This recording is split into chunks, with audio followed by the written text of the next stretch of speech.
Lapangkanlah dada kami dengan karunia iman. Setelah kita melaksanakan saum Ramadan sebulan penuh, maka kaum muslimin disyariatkan untuk merayakan Idul Fitri.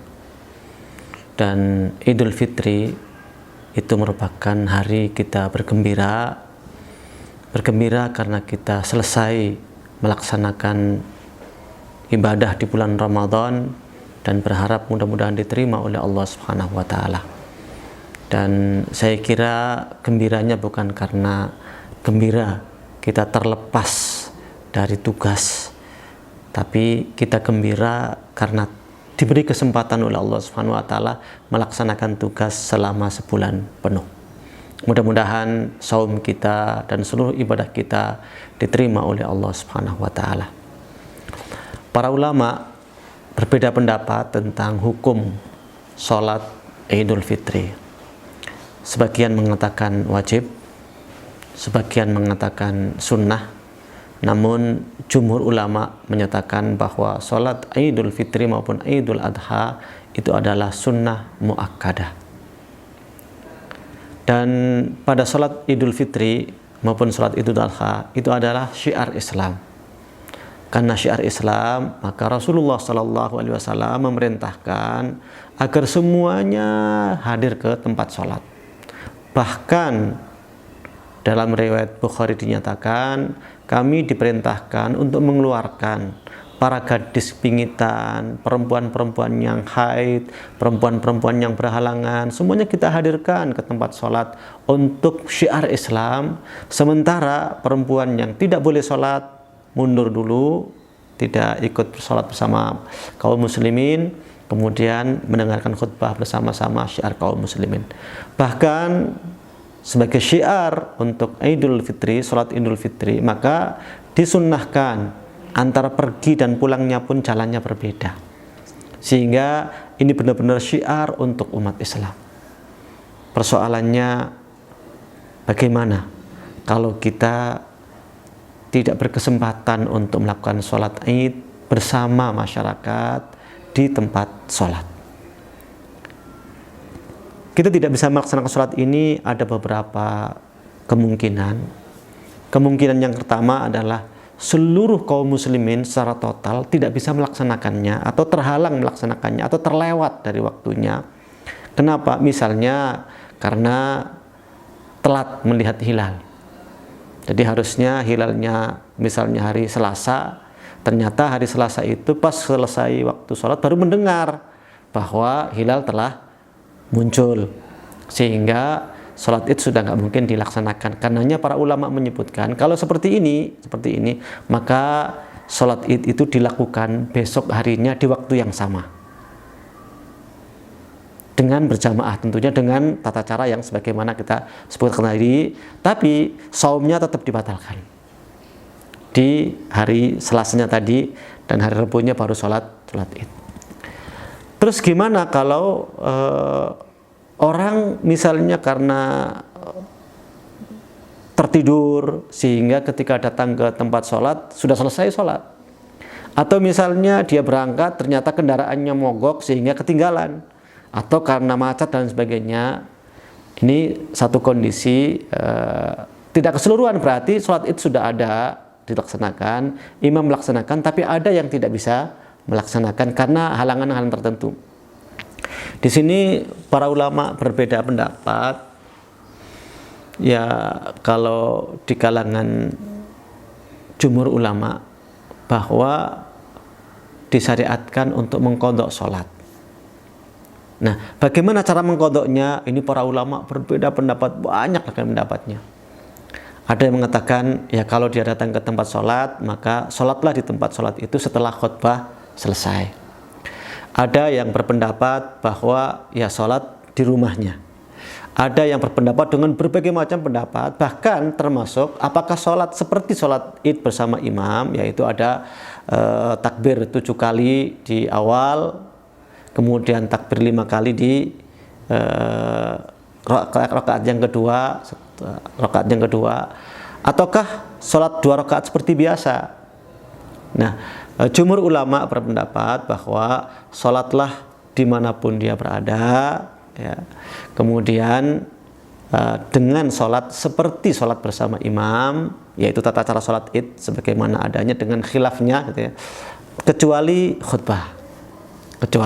khutbahnya, karena khutbahnya bersama imam.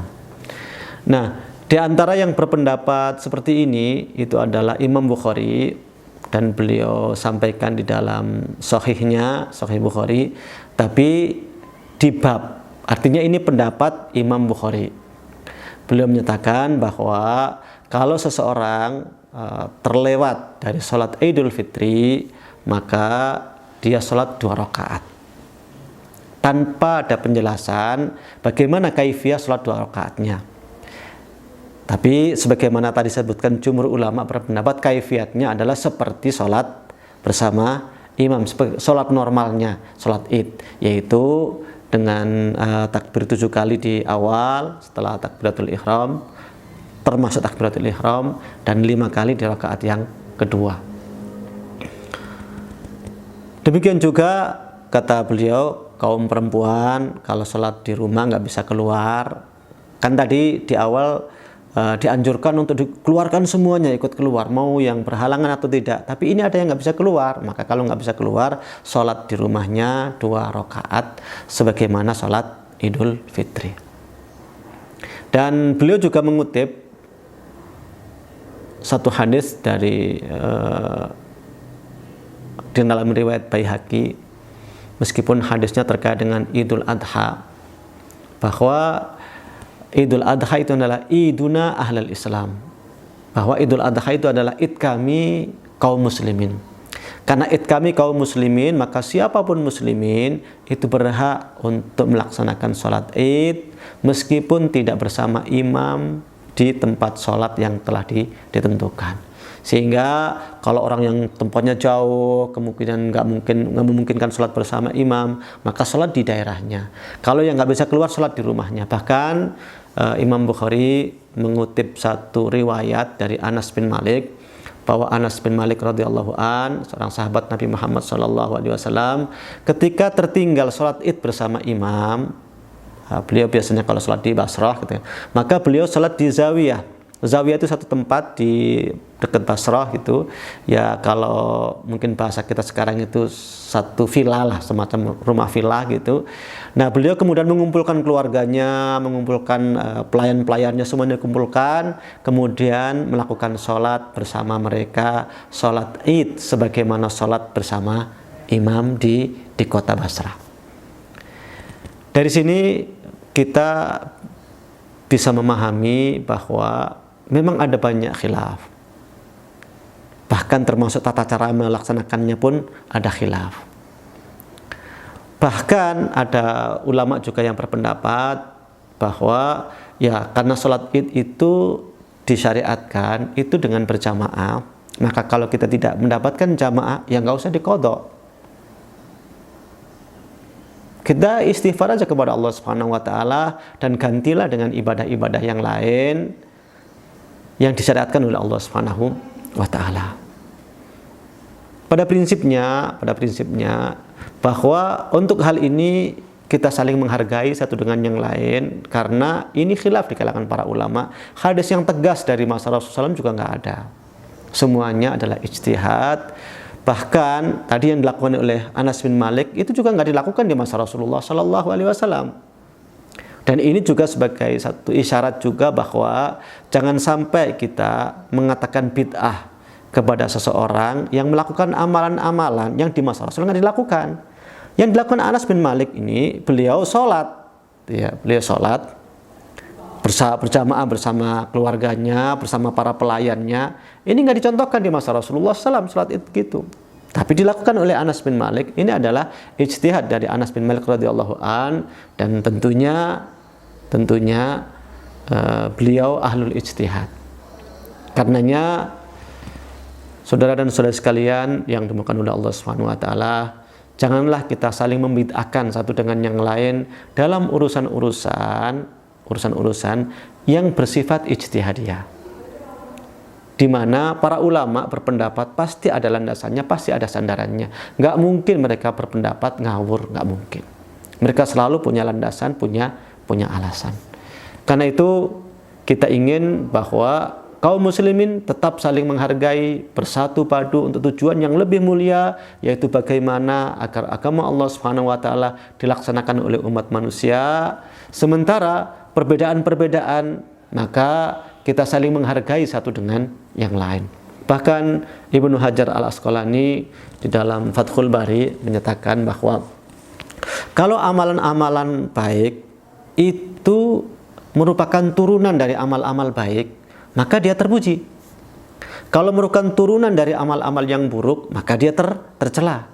Kalau tidak, maka berarti mingkismil mubahat, termasuk bagian dari yang mubah-mubah. Karena itu kata beliau, bid'ah boleh jadi bisa terbagi menjadi 5 hukum fikih. Ada yang wajib, ada yang sunnah, ada yang mubah, ada yang makruh, ada yang haram.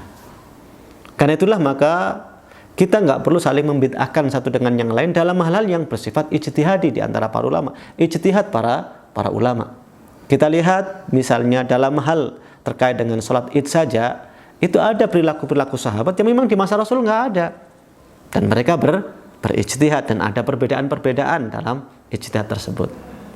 Karena itu maka mudah-mudahan dengan situasi yang ada sekarang ini, yaitu adanya wabah virus corona di negeri kita dan di berbagai belahan bumi, boleh jadi kita tidak berkesempatan untuk sholat id bersama masyarakat di lapangan atau di masjid, di tempat sholat.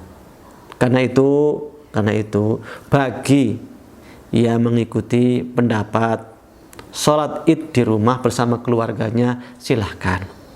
Bagi yang menganggap bahwa tidak ada qadha untuk sholat id, karena sholat id itu adalah syiar Islam, dilakukan secara bersama-sama di lapangan atau di masjid bersama imam, sehingga tidak perlu diqadha, silahkan diganti dengan ibadah-ibadah yang lain. Yang penting saling menghargai satu dengan yang lain, dan kita tetap bersatu untuk memajukan negara kita, negara kesatuan Republik Indonesia, dan untuk bersama-sama meraih kejayaan umat Islam di muka bumi ini. Dan indahnya tawakal padamu.